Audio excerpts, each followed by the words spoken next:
que se encontra no 16 de Lucas, versículo 22, diz o seguinte: e aconteceu que um mendigo morreu e foi levado pelos anjos para o seio de Abraão. Morreu também o rico e foi sepultado. E no inferno ergueu os olhos, estando em tormento, e viu ao longe Abraão e Lázaro no seu seio. Amém? Igreja, nós temos 3 interpretações doutrinárias que são mais usadas dentro da casa do Senhor. Nós temos a interpretação doutrinária fáceis, nós temos a interpretação doutrinária não muito fáceis e temos as interpretações doutrinárias difíceis.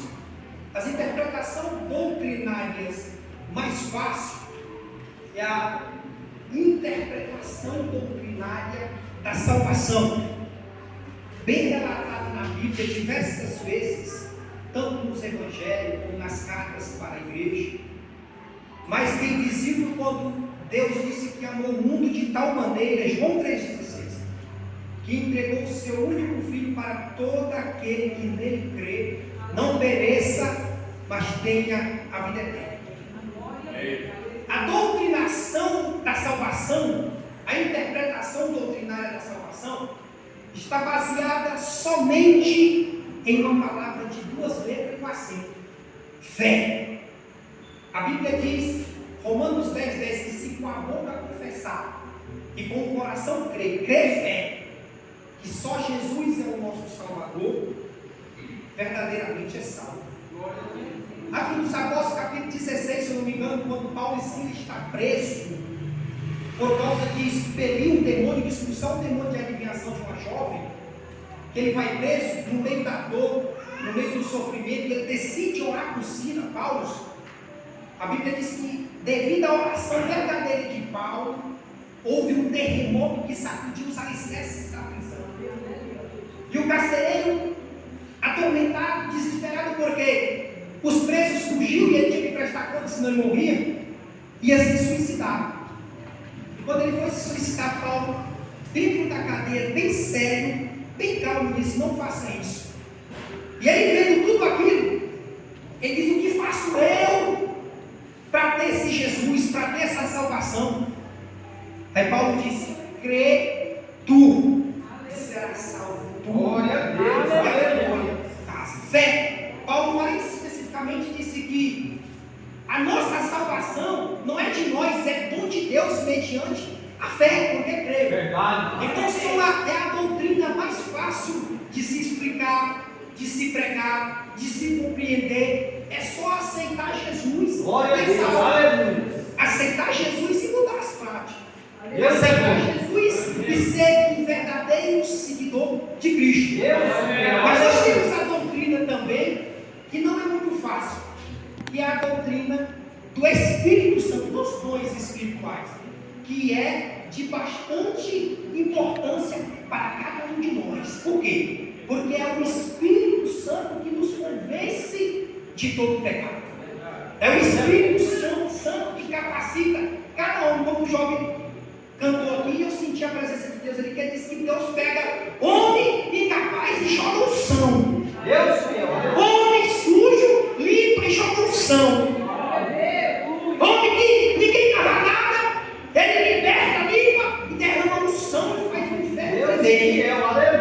O Espírito Santo, a doutrina do Espírito Santo. Se o pastor soltar demais, a igreja fica fanática, acredita em tudo que se fala, acredita em todo o movimento que tem, e se brincar até conversa em línguas estranhas.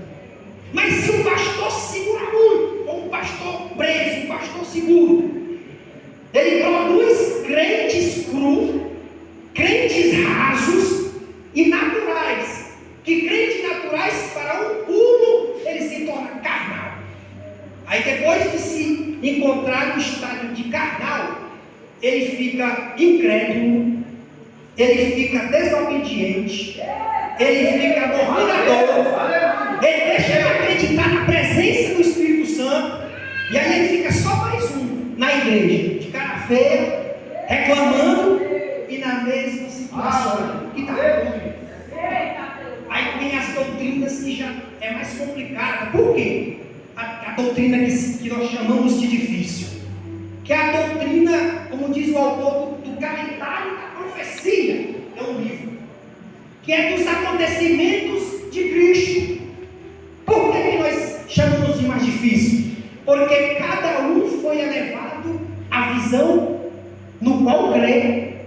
Tem 3 correntes teológicas. A pré-tribulacionismo, que é o que acredita que a igreja vai subir antes da dor, antes da tribulação, antes do fogo, antes da perseguição, antes da fome, da sede, antes de todo o ato do arrebatamento. Ela não vai estar na guerra. Particularmente eu creio. Eu não creio que vou passar por dor, eu não creio que vou ser escravo, eu não creio que vou ficar nesse mundo sofrer. Eu vou partir para a glória antes. Porque ele vai vir do Ares. A Bíblia diz que ele vai vir do Ares, não vai pensar aqui nesse mundo pecaminoso. E do Ares ele vai pegar aquele, primeiro os que morreram em Cristo Jesus, você ressuscitar e os salvos não está vendo. Aí os salvos que permaneceram já vai dizer, rapaz, bem que eu não desisti, olha aí, ele já está ressuscitando os mortos. Quem disse que no arrebatamento não ia acontecer? Quem disse que isso foi uma história de Lutero, de Calvino? Quem disse que não vai ter um arrebatamento? Quem disse que nós vamos ficar aqui de passagem? Todos nós somos peregrinos e forasteiros que vamos morar no céu. Sabe por que é difícil? Porque o povo pega Apocalipse. Aí lá no Apocalipse, são 22 capítulos do Apocalipse, lá vai ter a mulher de escarlate, lá vai ter o dragão, o livro e seus selos. Vai ter, falando aquele que é digno de desatar o selo e abrir o fogo.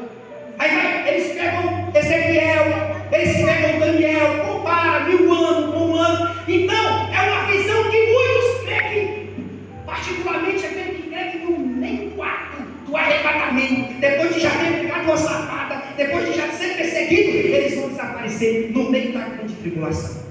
Mas também tem os pós-tribulacionistas que diz que é a provação da fé que nós vamos passar por todo sofrimento e não vamos sair somente depois que acabar todo o episódio, todo o acontecimento, que vai ser um acontecimento que vai parar o mundo, não só a Terra, o mundo, todos os outros planetas.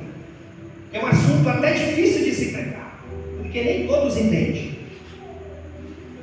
Mas por que eu li este versículo? Que todos vocês, não é um versículo que todos nós pregamos facilmente, que é visto pregar no altar sobre o rico e Lázaro. Por que eu escolhi isso? Porque já tem muitas fé, muitas religiões criadas.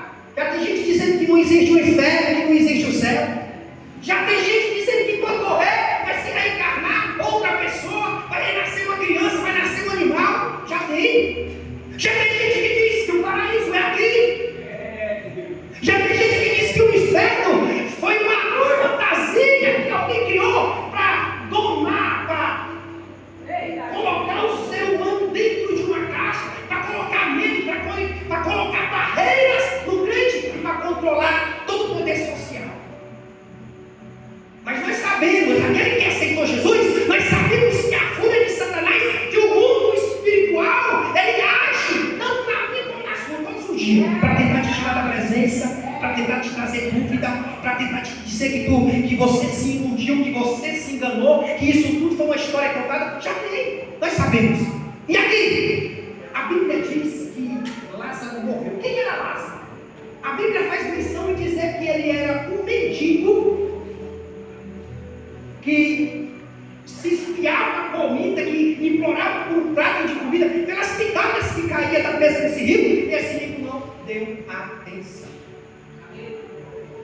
E a Bíblia diz que além de ser mendigo, os cachorros lambiam as úlceras que tinha em Lázaro. Então também ele era um leproso. Mas por que eu pus este versículo? Porque Lázaro sem nada, mendigo, abandonado pela família, ferido, prostrado, abandonado, pegando chuva, pegando sol, cuspe na cara, chuva, alguém passava, desviava por longe, sem nada, sem nenhum valor na terra, mas reconhecido por Deus, porque a Bíblia faz menção de dizer Lázaro. Era alguém que tinha intimidade com Deus, identidade. Lázaro, tu está na prova, mas eu te conheço. Lázaro, tu está passando por tudo isso, mas tu não me negou. Lázaro, tem passado dias difíceis, mas tu não abandonou a fé. Eu te conheço. Não tem nada na terra, não tem família, está abandonado, não tem real, não tem roupa nova, não tem emprego, mas aqui no céu tu tem uma herança. Aleluia! Aí quando vai falar do rico, não tem nada, só chama rico. Não é porque quando a pessoa não é importante para Deus, nem que na vida ele encontrava. Quem era esse rico? Se confiava na riqueza, se confiava no curso acadêmico que ele tinha, na pós-graduação, no trabalho, na empresa, no dinheiro, servia a Mamon, a dois senhores, e achava que o seu Deus é a sua riqueza, eu posso tudo o que eu quiser. Aí ele disse: morreu dois. Para me encerrar a mensagem, não vai ser eu pregador. Morreu dois, o que vai acontecer?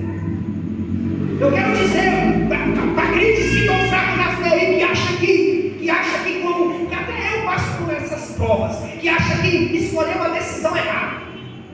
Irmão, quem morre na presença de Deus, antes de morrer já tem os anjos esperando para levar para o seio de alma. Os anjos ficam do lado, só esperando Deus dizer: traz, só esperando Deus dizer: o tempo dele na terra acabou, traz para perto de mim. Mas quando morre o rico, diz que foi sepultado, e chegando no inferno teve o quê? Tormento, fogo e tormento. Mas Lázaro foi o quê? Levado aos anjos com a nuvem. Atos dos Apóstolos, capítulo 1, versículo 8, diz que Jesus subiu ao céu com dois anjos, subiu na nuvem. E para nós encerrarmos essa oportunidade minha, que nuvem levou Jesus?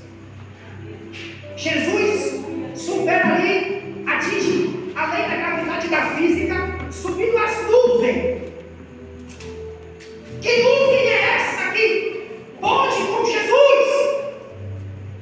Que nuvem é essa que com os anjos levou Lázaro para o seio de Abraão? Que nuvem? Te convido a pensar, qual nuvem? E para nós encerrarmos a mensagem, essa nuvem foi vista no deserto.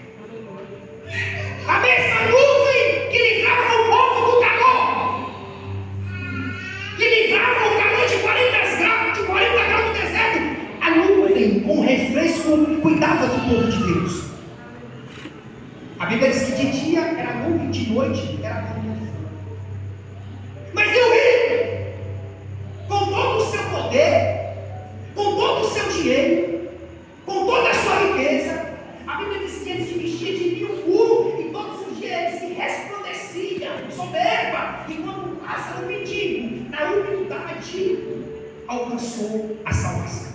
Deus é